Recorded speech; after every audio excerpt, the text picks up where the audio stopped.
الحمد لله الذي أرسل رسوله بالهدى ودين الحق ليظهره على الدين كله ولو كره المشركون.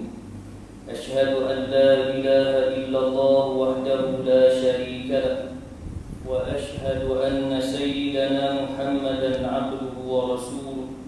اللهم صل وسلم وبارك على سيدنا محمد وعلى آله وأصحابه ومن تبعهم بإحسان إلى يوم الدين.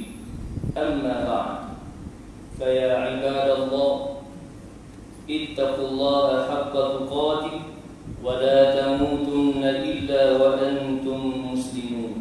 Sidang Jumat yang dirahmati Allah, saya berpesan beri saya dan sidang Jumat yang dikasihi sekalian, marilah sama-sama kita bertakwa kepada Allah dengan sebenar-benar takwa, serta melaksanakan segala kitab perintahnya dan menjauhi segala larangannya. Semoga dengan ketakwaan itu akan menjadikan kita insan soleh di sisinya dan dinaungi rahmat Allah Subhanahu wa taala senantiasa, insyaallah. A'udzu billahi minasyaitonir rajim.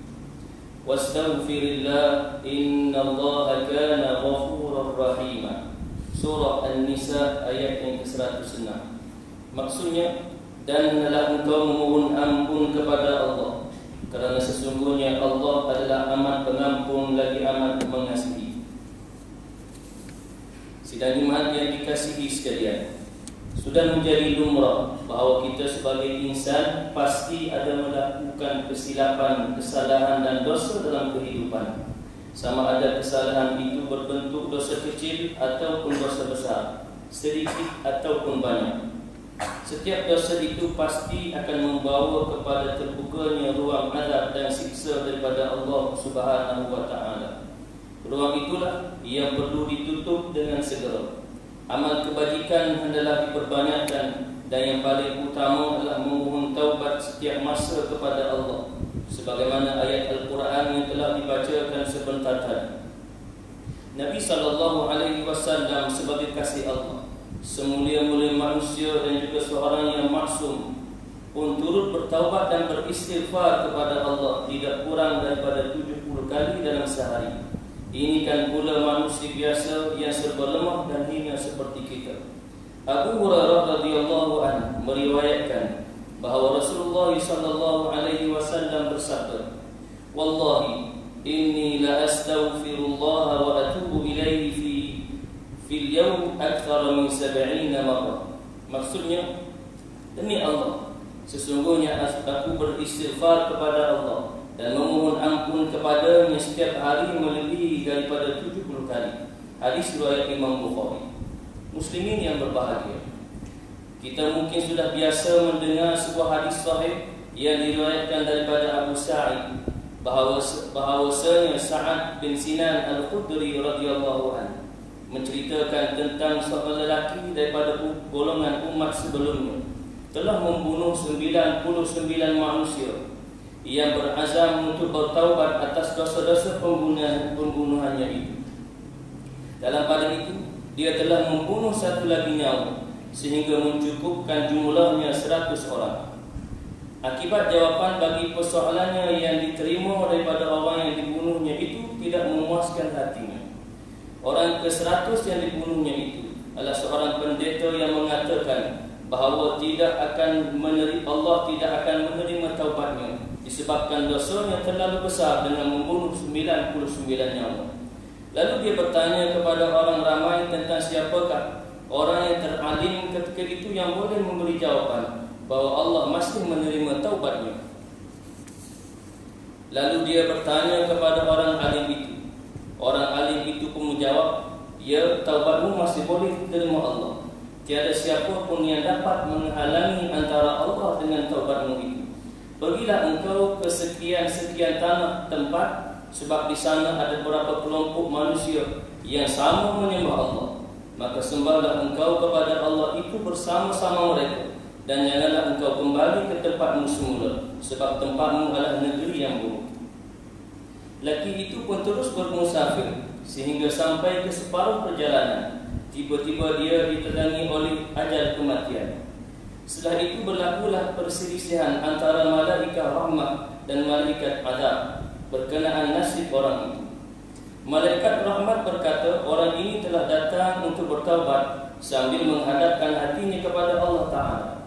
Malaikat azab berkata, sesungguhnya orang ini tidak pernah melakukan sebarang kebaikan walaupun sedikit. Kemudian datang satu malaikat lain bertemu mereka berdua untuk menjadi pengadil antara malaikat yang berselisih tadi. Lalu malaikat itu berkata, ukurlah olehmu berdua jarak antara dua tempat itu. Ke arah manakah lelaki itu lebih dekat kedudukannya, maka orang itu adalah untuknya. Jika jaraknya lebih dekat menuju ke arah tempat untuk bertaubat, maka dia adalah milik malaikat rahmat. Sebaliknya, jika jaraknya lebih dekat dengan negeri asalnya, maka ia adalah milik malaikat azab. Malaikat-malaikat itu pun mengukur dan kemudian didapati bahawa jarak orang tersebut adalah lebih dekat ke arah bumi yang dikehendaki, iaitu yang dituju untuk melaksanakan taubatnya. Oleh sebab itu, maka dia pun dijemput oleh malaikat rahmat. Hadis yang telah dinyatakan tadi telah memberikan khabar gembira kepada kita tentang betapa besarnya rahmat Allah Subhanahu wa Ta'ala dalam mengampunkan dosa-dosa hamba, sekalipun mereka telah melakukan kesalahan dan dosa yang sangat besar seperti membunuh. Allah itu tidak pernah menutup pintu taubatnya selagi mana manusia itu sentiasa mengharap kepada keampunannya. Muslimin yang dirahmati Allah, setiap dari kita pasti tahu bahawa kita banyak melakukan dosa. Bahkan disebabkan dosa yang bertimbun ini, ada orang yang sanggup membiarkan dosa-dosanya terhimpun, malahan bertambah dari hari ke hari. Dia menganggap bahawa dia tidak mampu lagi untuk berhenti dari mengubah keadaan itu. Bahkan dalam hati kecilnya berkata, sia-sia sahaja untuk aku bertaubat, dan aku sudah pasti akan ditempatkan di neraka. Pegangan segini tidak sepatutnya wujud dalam diri kita, kerana ini adalah satu pegangan yang sangat membahayakan keimanan kita kepada Allah. Sikap berputus asa sebegini boleh menyebabkan seorang itu hanyut dengan tipu daya syaitan. Malah lebih parah lagi apabila dia tertipu dengan bersikap terus berputus asa untuk bertaubat dari menagih rahmat serta keampunan daripada Allah. Saudaraku-saudaraku yang dikasihi sekalian, ingatlah bahawa kita selaku umat Nabi Muhammad sallallahu alaihi wasallam telah dijanjikan oleh Allah dengan suatu berita gembira, iaitu selagi mana kita tidak menyekutukan Allah, walau sebesar mana pun dosa yang telah kita lakukan. Apabila kita bertaubat dan mengharapkan keampunan, maka pasti Allah tidak akan pernah menolak untuk mengampunkan kita serta mengurniakan rahmatnya kepada kita. Bahkan rahmat Allah Subhanahu wa Ta'ala itu amat luas sekali di atas muka bumi ini, selagi mana kita tidak berputus asa untuk bertaubat dan tidak mensyirikkan Allah dengan sesuatu apapun. Maka apakah lagi keputusan yang harus kita pertimbangkan selain daripada terus bersegera bertaubat dan meraih keampunannya? Rebutlah peluang ini dengan kadar segera sebelum datangnya ajal, karena apabila ruh sudah sampai ke tenggorok, pintu taubat pasti akan ditutup buat selama-lamanya. Sesungguhnya Allah Subhanahu wa Ta'ala telah memberikan khabar gembira kepada kita dengan katanya, A'udzu billahi minasyaitonir rajim. Wa tubu ila Allahi jami'an ayyuhal mu'minuna la'allakum tuflihun. Surah An-Nur ayat 31. Maksudnya, dan bertaubatlah kamu sekalian kepada Allah, wahai orang-orang yang beriman, supaya kamu tergolong dalam kalangan orang-orang yang berjaya. Barakallahu li wa lakum fil Qur'anil 'azim. Wa nafa'ani wa iyyakum bima fihi min al-ayati wa dhikril hakim. Wa taqabbala minni wa minkum tilawatahu innahu huwas samiul 'alim. Aqulu qawli hadha wa astaghfirullahal 'azim li wa lakum wa lisa'iril muslimina wal muslimat wal mu'minina wal mu'minat fastaghfiruhu. فيا فوز المستغفرين ويا نجاة التائبين. اللهم صل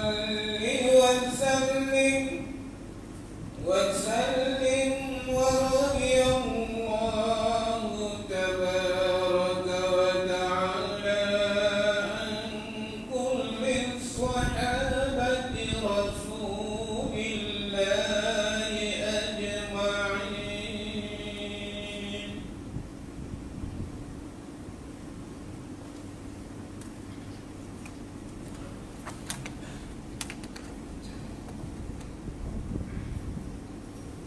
الحمد لله حمدا كثيرا كما أمر. أشهد أن لا إله إلا الله وحده لا شريك له، وأشهد أن سيدنا محمدا عبده ورسوله. اللهم صل وسلم على سيدنا محمد وعلى آله وأصحابه أجمعين. أما بعد، فيا عباد الله، اتقوا الله من سماع له فضول الخبر، وانتهوا عما نهاكم عنه وزجر. فقال الله تعالى: أعوذ بالله من الشيطان الرجيم. يا أيها الذين آمنوا اتقوا الله ولتنظر نفس ما قدمت لغد واتقوا الله إن الله خبير بما تعملون. Ma'asyiral muslimin rahimakumullah. Sekali lagi saya berpesan di saya, tuan-tuan hadirin yang dirahmati Allah, marilah kita tingkatkan ketakwaan kita kepada Allah dengan sebenar-benar takwa, dengan melaksanakan segala titah perintahnya dan meninggalkan segala larangannya. Mudah-mudahan kita tergolong dalam golongan hamba-Nya yang beroleh kebahagiaan dan kejayaan hidup di dunia dan juga di akhirat. Gunakanlah peluang kehidupan kita untuk menggandakan amal saleh sebagai bekalan untuk kita bertemu dengan Allah Subhanahu wa taala seketika dan saat nanti. Karena kita tidak tahu bila kita akan kembali kepada Allah. Oleh sebab itu, dalam khutbah yang pertama diperingatkan kepada kita untuk watubu ilallahi jami'an. Bertaubatlah kamu kepada Allah sekalian. Mudah-mudahan daripada khutbah yang pertama memberikan keinsafan kepada diri kita untuk bersegera bertaubat kepada Allah, agar segala dosa-dosa yang kita lakukan kepada Allah Subhanahu wa taala diampunkan oleh-Nya, agar kita dapat kembali kepada Allah Subhanahu wa taala sebagai hamba yang disuruh oleh Allah Subhanahu wa taala. Ya ayyatuhan nafsul mutmainnah, irji'i ila rabbiki radiyatan mardiyah, fadkhuli fi ibadi wadkhuli jannati. Wahai jiwa yang tenang, ya ayyatuhan nafsul mutmainnah, irji'i ila rabbik, kembalilah engkau kepada Tuhan engkau, radiyatan mardiyah, engkau redha lagi diredai oleh Allah. Fadkhuli fi ibadi, masuklah wahai hamba-Ku, masuklah dalam syurga. Mudah-mudahan kita tergolong dalam golongan yang disuruh oleh Allah nanti di hari akhirat. Di hari yang mulia ini, marilah kita memperbanyakkan selawat ke atas junjungan besar Nabi kita Nabi Muhammad sallallahu alaihi wasallam.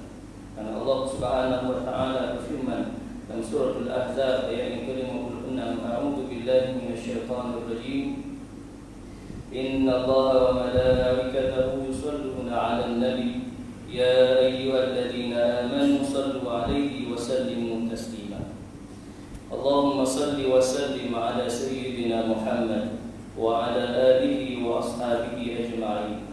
Wardallahumma 'anil khulafa'ir rasyidin sadatina Abi Bakr wa Umar wa Uthman wa Ali wa an baqiyatis sahabati wal qarabati wat tabi'in wa man tabi'ahum bi ihsanin ila yaumiddin. Allahumma ighfir lil muslimina wal muslimat wal mu'minina wal mu'minat al ahya'i minhum wal amwat innaka sami'un qaribun mujibud da'awat ya qadiyal hajat ya rabbal alamin. Allahumma aminna fi awtanina wa aslih a'immatana wa ulata umurina washmal lahumma bi'inayatika wa tawfiqik. Maulana al-Malik as-Sultan Salahuddin ibn al-Marhum Sultan Balisha wa wali ahdihi Sumum al-Amir Tengku Syarafuddin Balisha ibni as-Sultan Salahuddin wa jami' al-usrati al-Malikiyah. Allahumma waffiqhum lis-sadad wa aslih bihim al-ibad wal-bilad waj'al at-taqwa lahum khayra zad innaka ra'ufur rahim jawad ya latifan bil-ibad ya arhamar rahimin. Allahumma inna na'udzu bika minal barasi wal jununi wal judami wa min sayyi'il asqam. Allahumma inna hadzal marada jundun min junudik tusibu bihi man tasha' wa tasrifuhu 'amman tasha'. Allahumma fasrif 'anna wa an buyutina wa an ahlina wa azwajina wa dararina wa biladina wa biladil muslimin wa ihfadna mimma حافظا وأنت أرحم الراحمين. ربنا عليك توكلنا وإليك أنبنا وإليك المصير. ربنا آتنا في الدنيا حسنة وفي الآخرة حسنة وقنا عذاب النار.